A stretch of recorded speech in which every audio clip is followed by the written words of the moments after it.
अस्सलाम वालेकुम, welcome back to हिनाज़ vlogs. आज मैंने सुबह-सुबह कपड़े वॉश करने के लिए लगा दिए हैं। घर के काम तो चलते रहते हैं और आज भी सबसे पहले कपड़ों की सफाई से दिन की शुरुआत हो रही है। अभी तो वॉशिंग मशीन चल रही है, इसके बाद और भी काफ़ी काम है, तो आप लोग मेरे साथ पूरा दिन गुजारें। बच्चों के कपड़े काफ़ी जमा हो गए थे, तो सोचा आज सब एक साथ ही वॉश कर लेती हूँ। जब तक कपड़े वॉश हो रहे हैं तब तक मैं किचन का भी थोड़ा सा काम कर लेती हूँ। और यहाँ देखिए मेरी मशीन में एक ग्रीन कलर का पैच लगा हुआ है। जी, ये स्पिनर की वजह से आप कभी भी 2 in 1 मशीन मत लीजिएगा, क्योंकि जब स्पिनर में वेट ज़्यादा होता है तो फिर वो वेट कंट्रोल नहीं करता और आपके साथ जो है कपड़े वॉश करने वाली मशीन जो है ना वो क्रैक हो जाती है। मेरे साथ भी यही हुआ था, तो मुझे अब यहाँ पर एक पैच लगाना पड़ा।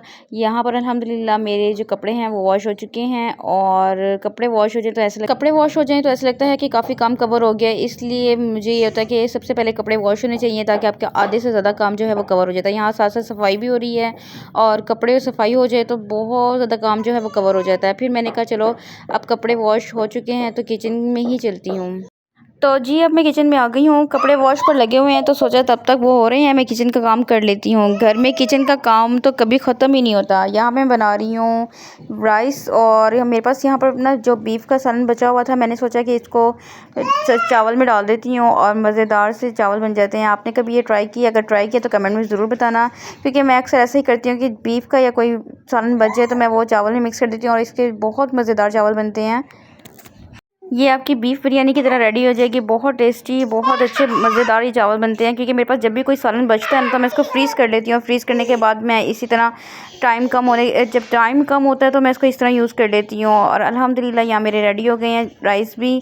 और साथ ही मैंने बच्चों के लिए दूध जो है वो चूल्हे पे रख दिए ताकि बॉयल हो जाए। अफ्तारी के बाद जो है रश बहुत ज़्यादा बन जाता है बर्तन का और दूसरी चीज़ों का, तो साथ ही साथ मैं ये चीज़ें मैनेज करती रहती हूँ। यहाँ पर सालन भी बन चुका है और अब बन रहा है ऑरेंज जूस। मैंने अपने हस्बैंड से कहा कि आप ये बनाएं और उन्होंने जब ऑरेंज जूस बनाया, हमने सोचा था कि बच्चे ये पी लेंगे फ्रेश जूस, लेकिन बच्चों को तो बाज़ारों का जूस ही पसंद होता है। और मुझे बहुत गुस्सा आया कि हमारी इतनी मेहनत जो है वेस्ट हो गई थी। और ऑरेंज जूस बनाने के लिए हैंड का ही यूज़ होता है, क्योंकि इसमें से सीड्स निकालने होते हैं, तो वो फिर हैंड के यूज़ के अलावा बनता नहीं है। लेकिन आप ये बस समझे कि अच्छा बना था, मज़ेदार बना था। और हम लोगों ने तो शौक़ से पिया था, लेकिन बच्चों ने बिल्कुल शौक़ से नहीं पिया क्योंकि उनको ये पसंद नहीं आया था। यहाँ पर रशियन सैलेड जो है, आई मीन क्रीमी चाट इसको कहते हैं, ये भी रेडी हो गई थी। मेरे हस्बैंड ही इफ्तारी की थोड़ी चीज़ें बनाते हैं, इसलिए मुझे इतना आइडिया नहीं है, मैं बस खा लेती हूँ।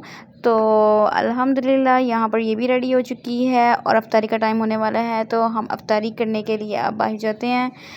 और कपड़े जो सुबह वॉश किए थे वो सूख चुके हैं। मैंने कहा चलो अब यहाँ पर कपड़े तय कर लेती हूँ और मैंने कपड़े तय किए, क्योंकि ज़्यादा कपड़े हो जाए तो फिर बर्डन बन जाता है और फिर वो कपड़े संभाले भी नहीं जाते और रखना मुश्किल हो जाता है।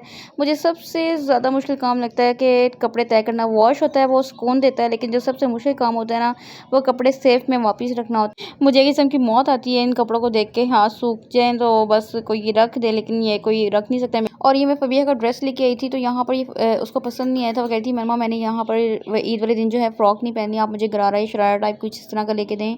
तो मुझे ये वैसे तो मुझे बहुत अच्छी लगी थी, क्योंकि कैजुअल है, ये स्कूल जाती है तो समटाइम इसको ऐसे ड्रेसेस पहनने पड़ते हैं। इस वजह से मैं ये सोच के लेके आई थी, क्योंकि आप शरारा और गरारा ले लेते हैं वो आपको सिर्फ इवेंट्स पे ही पहनने पड़ते हैं, आप भी दूसरी जगह नहीं पहनते। तो मैंने कहा चलो ये कैजुअल भी यूज़ हो जाएगी, लेकिन बच्ची ने मेरी नाक में दम कर दिया और उसने कहा कि मुझे चाहिए, तो वही मैंने कहा चलो इसको लेके चलते हैं वापसी। और फिर मैंने इसको वापस करवाया और लहंगा शरारा टाइप इसके लिए ड्रेस लिया। वो मैं आपको ज़रूर दिखाऊंगी इंशाल्लाह नेक्स्ट व्लॉग में, और मैं आपके साथ सारी शेयर करूंगी चीज़ें जो हमने ईद के लिए ली हैं। और जो मेरी ईदी आई थी मुझे याद है कि मैंने आपके साथ वो भी शेयर नहीं की, उसकी भी मैं वीडियो बना के आपके साथ ज़रूर शेयर करूँगी। और इसको मैं लेके गई हूँ बाज़ार। यहाँ पर मैं इसको वापस करने के लिए लेके गई थी, लेकिन आप देखें मेरी बेटी कहाँ पर है। जी मेरी बेटी है $1 पे। उसने कहा मामा मुझे आप वो बाद में वापस करवाइएगा, आप मेरी थोड़ी सी शॉपिंग करवा दें। अब यहाँ पर आपको पता है कि जब बच्चा किसी शॉप में चला जाए और उसको हमने परमिशन दे दें कि ये आप शॉपिंग कर लें, तो फिर आपका मुश्किल हो जाता है। यहाँ पर शॉप बंद होने वाली थी तो सब वापस जा रहे थे, तो शॉप जो क्लोज कर रहे थे उन्होंने कहा आप प्लीज़ अब टाइम काफ़ी हो गया तो चलें। मैंने कहा चलें इसको शॉपिंग करने दें। उन्होंने कहा चलें आप लोग शॉपिंग करें। शॉप में आपको देखो कोई भी नज़र नहीं आ रहा, तो यहाँ पर चीज़ें बहुत अच्छी अवेलेबल थी क्योंकि ईद थी कि जैसे चीज़ें जो थी ट्रेंडिंग वाली भी आई हुई थी और चूड़ियाँ थी। यहाँ पर चूड़ियाँ मैंने इनके लिए ली नहीं है क्योंकि मुझे चूड़ियाँ खुद भी पसंद नहीं है और ना मैं इनको पहनाना पसंद करती हूँ। हाँ, यहाँ पर लिप ग्लॉस वगैरह मेकअप की बहुत ज़्यादा अच्छी वैरायटी आई हुई थी। लेकिन आपको एक मज़े की चीज़ बताऊँ, ये $1 जो था ना 100 रुपीज़ का था और जब ये इनका $1 चढ़ने लगा ना अच्छा खासा, तो इन्होंने 110 कर दिया और 110 के बाद अब ये 120 हो गया है। इंशाल्लाह आने वाले दिनों में ये हो जाएगा 280 लाइक दूसरे $1 की तरह। तो जब इंसान स्टार्टिंग करता है ना तो वो कहता है कि बस हम कम से स्टार्ट करें, लेकिन जब उसका स्टार्ट हो जाता है सिस्टम तो फिर उसको ये होता है कि हम ज़्यादा से ज़्यादा इसकी प्राइस रखें।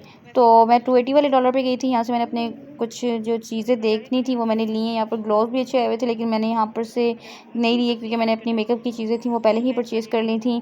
मुझे फ़बीहा को ये होता है कि आप डॉलर शॉप पे ले जाएँ तो आपको यहाँ पर मैंने ज़ैनब के जो शूज़ थे ना वो एक्सचेंज करवाने थे। मैं इसके 2 मंथ्स पहले लेके गई थी और वो शूज़ जो हैं वो उसको छोटे हो गए थे, तो मैंने कहा चलो एक्सचेंज करवा के लेके आती हूँ। लेकिन मेरी मिस्टेक ये हुई थी कि मैंने वो सीज़न जो है था सर्दियों का था, तो यहाँ पर ओपन शूज़ चल रहे हैं। मैंने कहा चलो मैं इसी में चेंज करवा लेती हूँ, लेकिन शॉप कीपर जो था ना वो बहुत ही डाँटा था। उसने कहा नहीं जी, आपके जो होंगे एक्सचेंज वो आपके बंद शूज़ में ही होंगे, आपके ओपन शूज़ में नहीं होंगे। मैंने कहा चलें मुझे चेक तो करवाएं। मुझे अच्छे लग रहे थे शूज़, लेकिन जब मैंने बंद वाला शूज़ एक्सचेंज करवाया उसका कलर पहले वाले शूज़ से बहुत ज़्यादा अच्छा था।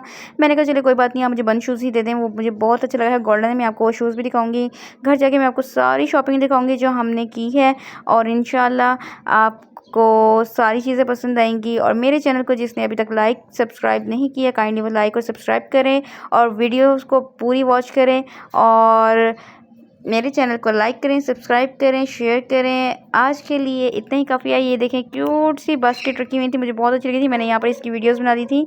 हाँ जी, ईद का मौका है तो आपको ऐसी बास्केट हर जगह नजर आएंगी। अल्लाह हाफिज़।